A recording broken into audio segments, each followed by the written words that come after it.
औरंगाबाद वनाच्या जायकवाडी धरण क्षेत्रातील वीज पुरवठ्यात प्रशासनाकडून कपात करण्यात आलेली आहे। शेतकऱ्यांकडून 8 तासाऐवजी 4 तास शेतकऱ्यांना आता वीज दिली जाते। दुष्काळी परिस्थिती बघता जिल्हा प्रशासनाने हा निर्णय घेतलेला आहे। मात्र प्रशासनाच्या निर्णयाला शेतकऱ्यांचा विरोध आहे। शेतकऱ्यांनी तीव्र नाराजी याबाबत व्यक्त केलेली आहे।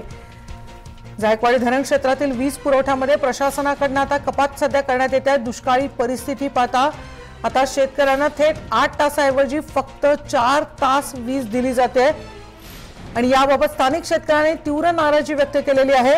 प्रशासनाच्या निर्णयाला शेतकऱ्यांकडून आता विरोध दर्शवण्यात येतोय। माधव सावरगाव आपले प्रतिनिधी आपल्या बरोबर आहे। माधव, काय नेमक्या शेतकऱ्यांच्या प्रतिक्रिया उमटतायत? मनोश्री, ज्या शेतकऱ्यांसाठी जायकवाडी धरण उभारलं होतं त्याच शेतकऱ्यांवर राज्य सरकारकडून किंबहुना महावितरणकडून घाला घातला जातोय असा थेट आरोप आता शेतकरी करताय।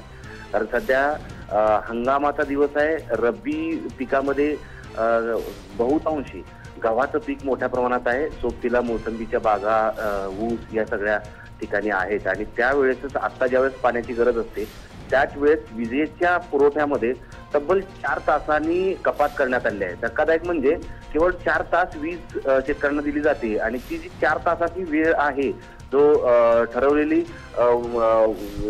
वार आहेत किंवा ती ठिकाणं आहेत ती अशी वेगवेगळी आहेत। कुण्या ठिकाणी रात्री 2 वाजता 2 ते 4 तर कुण्या ठिकाणी 10 ते 2 अशा पद्धतीने ती सगळी महावितरणकडून वीज पुरवठा केला जातो आणि त्याचा संताप शेतकरी व्यक्त करतायत।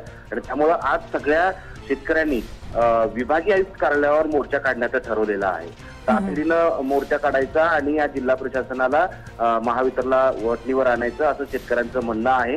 काही शेतकऱ्यांनी आत्ताच फोन करून सांगितलं की आमच्यावर प्रचंड अन्याय होतो आहे।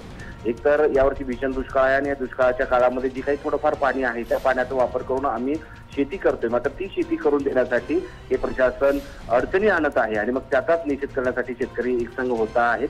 आणि त्यामुळे आता या दुष्काळी स्थितीमध्ये कशा पद्धतीनं महावितरणकडून या शेतकऱ्यांना अन्याय होतो हे सुद्धा समोर आलेलं आहे। म्हणून धन्यवाद माधव, या माहितीबद्दल। दुष्काळी परिस्थिती बघता जिल्हा प्रशासनाने हा निर्णय घेतलेला आहे।